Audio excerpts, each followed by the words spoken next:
Okay, good evening, everybody. Looks like everything is in gear, and that should do it. Excuse me for just 1 second here. I want to make certain my microphone is working. Looks like it is. Okay, good. We are live. It is Thursday evening. So a little bit later than what we're usually on. It's about 10:15 Eastern Time. If you're just joining us, we'll try to make this a shorter one for tonight. I'm Chief Meteorologist Austen Onek. This is Weather Overtime from News 12 in downtown Chattanooga, Tennessee. Studio was lit up earlier for some recording of some news stuff for the weekend going on.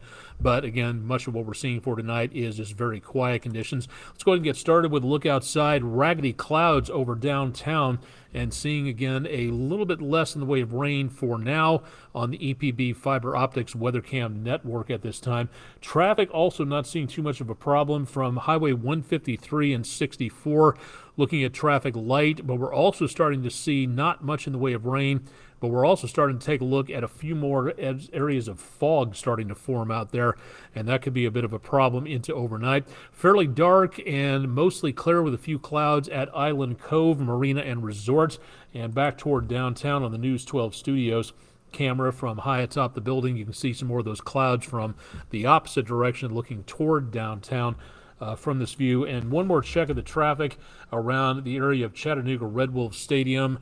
Interstates 75 and 59 got a lot of rain on the camera lens and a lot of spray being kicked up by the vehicles out there, so could be some slick travel, so slow it down. Temperatures are way below where they should be for this time of the year, back into the mid to upper 60s or so. So again, enjoy the weather while it's a little bit cooler. Temperatures today did not even make the upper 70s. We were 15 degrees below normal.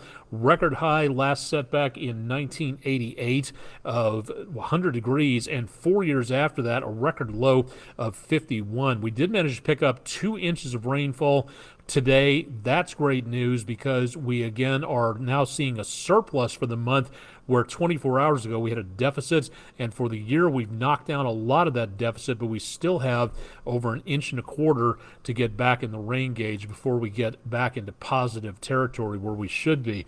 Little bit of some blue out there from the area of Athens, Tennessee, a hole in the clouds from Bill Goins. Thank you very much for that view. That's our West Shore home weather window picture of the day. Got pictures? Drop them to our Facebook, Twitter, or Instagram pages, or just email us the details at pictures@wdef.com. Great opportunity to get your photography out there in front of everybody, but we can't show it unless you send it in. So please remember to get that done at some point in time. We're looking again at some fairly good conditions out there for catching a fish tomorrow. Temperatures not bad, winds a little breezy, but there will be more chances of scattered showers and thunderstorms across the area.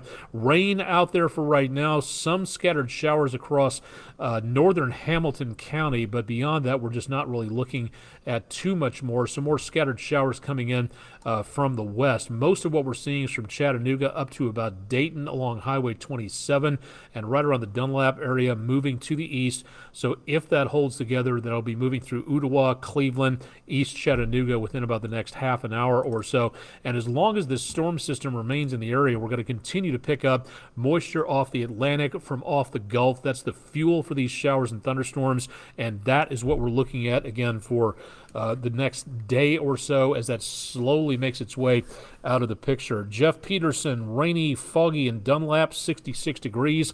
Thank you very much for that weather report. And if anybody else checking in tonight, you got questions about the forecast or anything around the area, we'll do our best to answer that as much as we possibly can.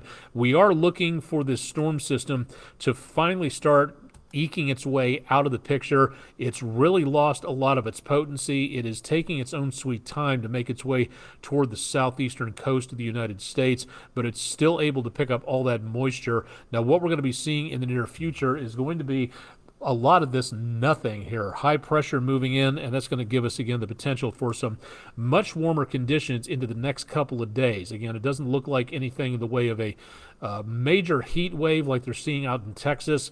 Corpus Christi, Texas, expecting a heat index of 115 degrees in the next couple of days with that heat and all that moisture out there close to the Gulf of Mexico. So some life-threatening temperatures in some areas. Running the numbers into overnight, quite on the mild side. Higher elevations could see some upper 50s to around the lower 60s, and some spotty showers and maybe a thunderstorm or two through Friday afternoon and evening, and then repeat that for early Saturday.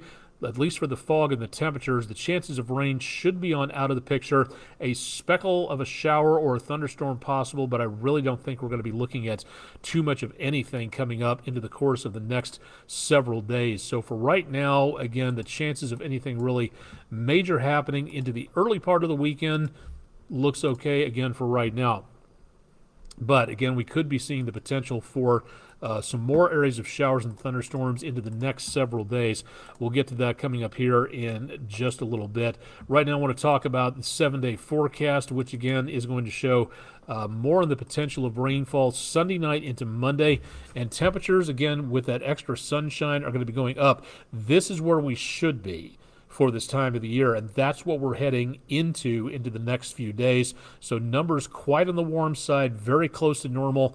Not exactly looking at any cool weather anytime soon. Matter of fact, Saturday morning, if we make the lower 60s, that's as cool as it gets for the next several days when it cools off overnight, and we're just not looking at too much of anything really happening in the way of crisp and nice temperatures. We've kind of left that behind in the last couple of days as we've gone into the summer season, so expecting that more than anything else coming our direction.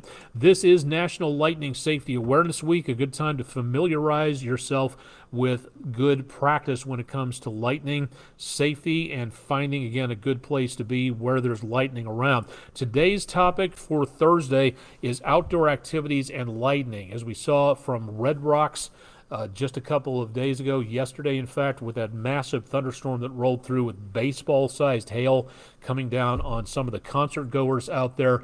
It always pays to pay attention to what's going on with the weather to know what's heading your direction. So if you see lightning outside and you can hear thunder, you are within range of getting struck. So if you've got a baseball tournament going on, you're out for a friendly game of golf, you're out in the backyard gardening, if you see lightning or hear thunder, it's time to wrap it up and get back inside. Concerts, sporting events, anything outdoors should have a designated person whose job it is to keep an eye on what's going on with the weather.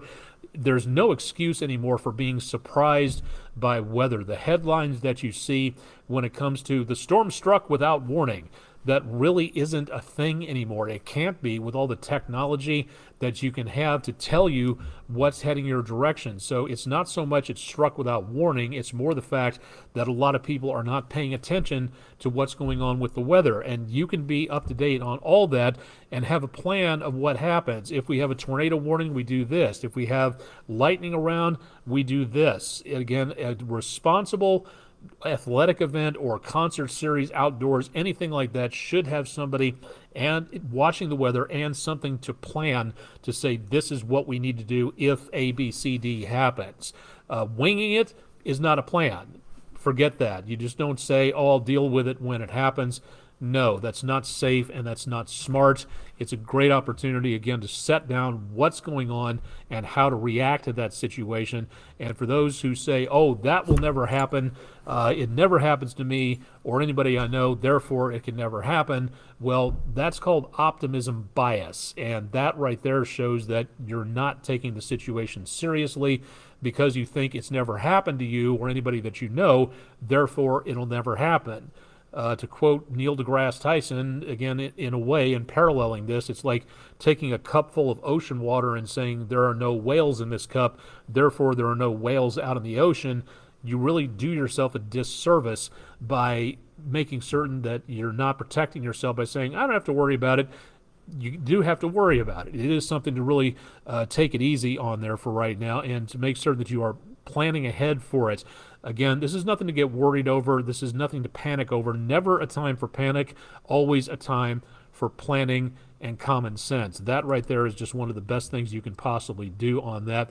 I'll show you the website about where to take a look for more about that, and it's posted on my social media channels for now.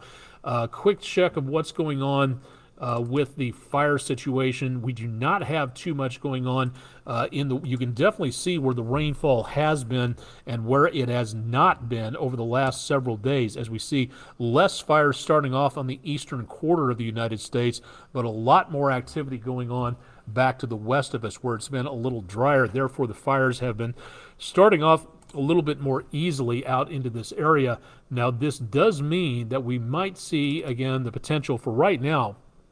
Things are looking very good as we see little, if anything, in the way of smoke problems, and therefore not too much to worry about in the way of air quality. But as we get into the next couple of days, it is possible, with the circulation patterns shaping up, that we could be looking again at the possibility of getting some more smoke coming down our direction and moving into the area in about the next 1 to 2 days, somewhere in there, and that could be affecting our air quality as we watch for that potential to head our direction. So for right now, it's not bad, but for the next few days, we could be looking at some changes taking place. No question about that. Severe weather chances all the way back off to our west into around the Red River Valley for the rest of the evening tonight. And for us, a generic threat of thunderstorms tonight, but that starts to peel off to the east of us for Friday. And then we get this sort of pocket of no weather coming through for Saturday, like we showed you on the 7-day forecast. So not looking entirely terrible there. But we'll keep our eyes on anything that really does begin to form up relatively soon out across the area. Let's take a look and see what's going on out into the Atlantic Ocean. We've got Tropical Storm Brett, winds just below hurricane strength, but it looks like as this peels its way into the Caribbean and eventually making a beeline for Central America, this will only be a tropical storm. So good news on that. Tropical Depression number 4, just below tropical storm strength. If this forms into a tropical storm, if it gets stronger, this will be the C-named storm this year, Tropical Storm Cindy, and this one looks like it might curve its way up toward Bermuda. And as of right now, we're not seeing anything in the way of anything developing off the coast of the United States or off the coast of Florida heading our way anytime soon. So very good news on that. Again, for Brett over here by the Leeward Islands, we've got Tropical Depression number 4 all the way over toward the mid-Atlantic. And then occasionally let me put this into motion here real quick. We do have some waves coming in off of Africa, but it doesn't look like a lot for right now. So hopefully, again, it stays that way over the course of the next couple of days. We'll be keeping a close eye on this, so stay tuned for more on that as we get into the thick of hurricane season. We've only been in hurricane season now for about 2/3 of a month, and that's it. So we could really use a little bit more practice as to what's going on and keeping an eye on things. So keep it tuned to News 12, and we'll let you know more about that. Don't forget that this weekend is Field Day. If you'd like to know more about amateur radio, keep an eye out around the area, and you might be able to see where some clubs are setting up. It's a contest by amateur radio operators and clubs to contact as many other operators and clubs around the world, and they set up in the field, out in public, because during a disaster, that might be the best place to set up at, to be clear of debris if there's a tornado or a hurricane, God forbid a terrorist attack, something like that. This is how amateur radio operators practice when it comes to making certain they know what needs to be done and shoring up any possible problems before they occur when they're operating off of generators in the field or solar power or things like that. So if you'd like to know more, ARRL.org, that's the American Radio Relay League, and stop by and ask questions. It's a great hobby. I wish I had gotten my amateur radio license a lot earlier than I did. I got mine back in 2000 from the Delta Amateur Radio Club in Bartlett, Tennessee. I really wish I had gotten my license when I was a kid. It'd be so much more fun having that much more experience on there. You don't have to know Morse code. There's only 3 levels instead of 6. There used to be 6. Now there's 3.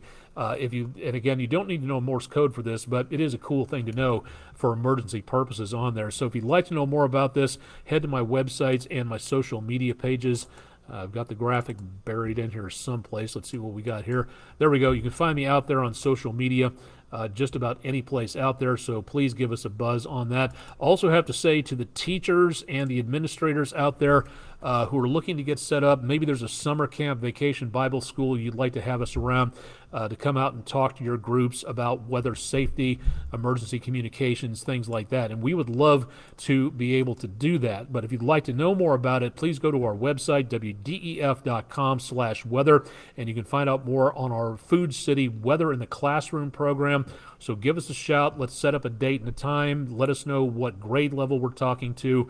If there's any special subject matter you'd like to have us chat about, please let us know more about that, and we'll give you a buzz, and we'll get in contact at some point in time. From the Food City Certified Angus Beef Grill Cast, showing, again, temperatures over the next few days on the rise, so it's going to be very hot by the time we work our way into Sunday evening, and then we see the possibility of more thunderstorms coming through into Monday. Isolated activity for Friday, not a great deal of activity, but it still will be possible. So through Saturday, that looks to be about your best time to get out and hit the grill before you do too much out there. Jeff Peterson, indirectly struck by lightning. Yeah, I can definitely believe that on there, hearing about getting struck by lightning that far away. There are some terrifying videos out there and pictures about seeing people getting struck by lightning indirectly from that soccer pitch over in Kenya, I think it was. That was a terrifying video there, and lightning striking just about any place on that. So glad to hear you're okay on that. Again, this is something to really pay attention to for the summer months. You hear thunder, you see lightning, you are within range of getting struck. Get to safety. That's the basic bottom line on stuff like that. Play it safe. You're not going to be considered anything in the way of weak or something by getting out of the situation and into a sturdy building. It's really a matter of safety. It's a way of teaching kids how to be a good leader and how to make good decisions, to say, let's just err on the side of caution. You don't want to be out there daring a thunderstorm. Yeah, maybe you won't get struck, and maybe you never have been before. But unfortunately, if you're out there for too long at the right place at the right time, you could be risking your life very easily, and it's not worth it. So please practice good lightning safety. And now, the reason that this week happens when it does is because we're getting out into summertime. More people are out and about and are watching what is going on with the weather, hopefully. So this encourages people to be more weather aware about what is happening. So please keep that in mind if you're out and about during the summertime out there. That's pretty much all we can pack into one show. We'll watch the tropics very easily for you. Again, keep it tuned to News 12 on all my social media channels. Questions, concerns, ideas, please give me a buzz at our website, wdef.com/weather. Yes, when thunder roars, go indoors. Jeff Peterson, that's a very, I don't care if people think that it's a silly poem. If it saves people's lives, I'm all for it. So again, that's something to really consider on that. I'll be on with Andrew Harrison here in about a half an hour. News at 11 for that. Chip Chapman has your forecast bright and early on Friday morning, so stay tuned for more there. Especially tonight, I want to mention there is the possibility of some dense fog coming our direction. So if you're out and about into tomorrow morning, please consider that. Let me show you that real quick. If I have that here someplace, because by tomorrow we could be looking at visibilities rather on the low side, and this is something that you want to pay attention to as you get up and get going in the morning, because fog can cause a decent amount of delays out there. So watch what's going on and tune in for more with Chip Chapman's forecast. He'll have a great deal more for you coming up as we go into very early tomorrow morning. I'm Chief Meteorologist Austen Onek. Thanks for joining us for Weather Overtime for Thursday evening. We'll have more coming up with you tomorrow night as well on Weather Overtime, and of course I'll have more coming up on News 12 at 11. Thanks for joining us. Stay safe and stay tuned to News 12 for more information on air and online.